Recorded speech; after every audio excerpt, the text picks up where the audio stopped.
Olha só, mas daqui um ano. R$350. Vamos, Vai, João. Como um spoiler aí na caneca que a gente trouxe, a gente vai trazer um pouquinho dessa abordagem que o Matheus comentou. Então, com a política monetária com vetores de fragilidade sistêmica, com duas visões, né? Questão da escola austríaca de economia e da obra de literatura de antifragilidade. De principais pensamentos de Hayek, que é o problema do conhecimento disperso. Então, onde ele vai abordar que o conhecimento está disperso e ramificado pela sociedade, né? Então, o conhecimento ele é disperso, ele altera por cada indivíduo e não é algo linear. E aí, quando a gente olha para essa questão do conhecimento disperso, ele coloca muito essa questão que não faz sentido ter um centralizador, tomador de decisão e um planejador para nortear ali a vida dos indivíduos, as ações dos indivíduos dentro de uma sociedade.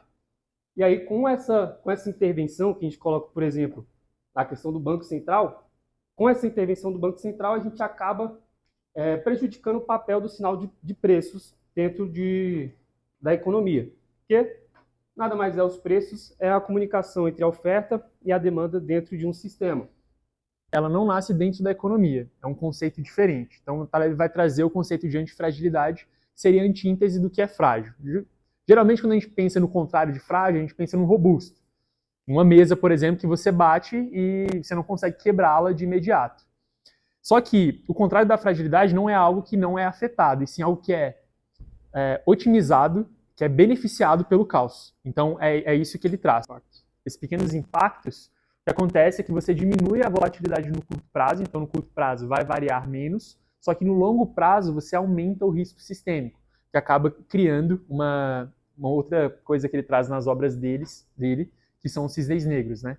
Então, a fragilidade do sistema acaba criando os cisnes negros, que está muito alinhado à teoria da Tassi, né, dos ciclos econômicos da escola austríaca.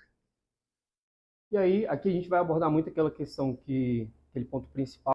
Segundo é o canal K e acúmulo de capital. Então, como a gente estava falando dessa informação que é passada de maneira errônea. Entrando um pouco mais no detalhe, o que acontece? O Banco Central, ele define a taxa de juros, tudo bem, mas da mesma maneira que, geralmente, quando você tabela o preço de um produto e isso não dá certo, a mesma coisa acontece com a moeda, porque a moeda também é um produto.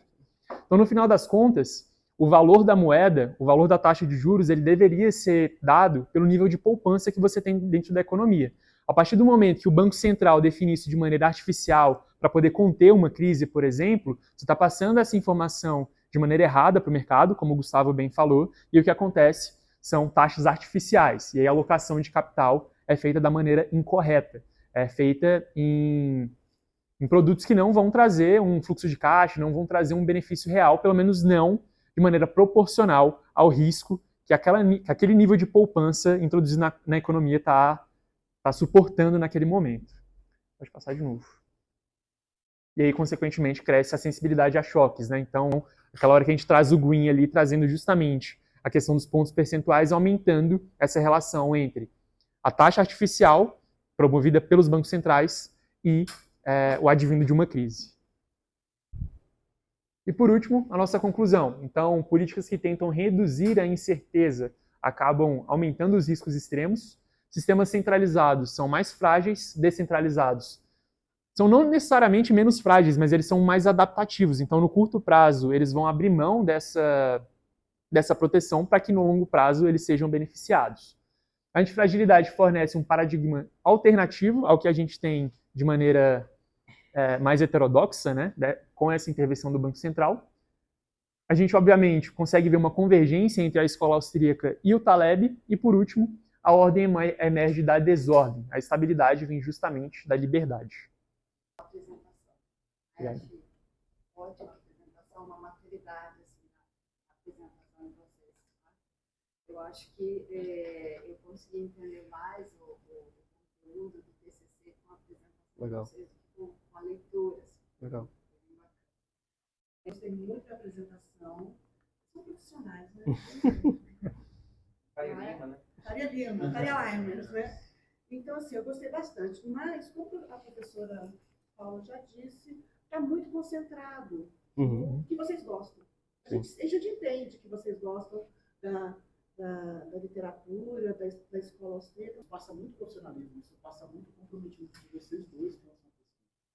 Eu gostei de muitos ler o seu trabalho, porque no fim das contas eu não conhecia esse conceito. Legal. E para mim, por isso que eu vejo assim muito uma perspectiva de aula, aprender com essa profundidade sobre uma abordagem da antifragilidade que é realmente rica para rever questões como a mão invisível, ou a própria perspectiva do que o laissez-faire realmente significa. Então, Meninos, a proposta foi exatamente essa, né? Foi aproximar a LEB da escola austríaca. Exato. Tentando conectar esse conceito que ele trouxe no livro lá, Antifrágil, né? Muito interessante. What is up, YouTube? Nossa, mas que angústia. É isso, é que a gente falou, tem que trazer a realidade. Só, acabamos de apresentar o TCC. TCC apresentado, 100% de aprovação. Agora indo trabalhar.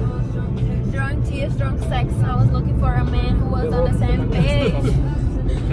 Back to the bar, to the old ways, to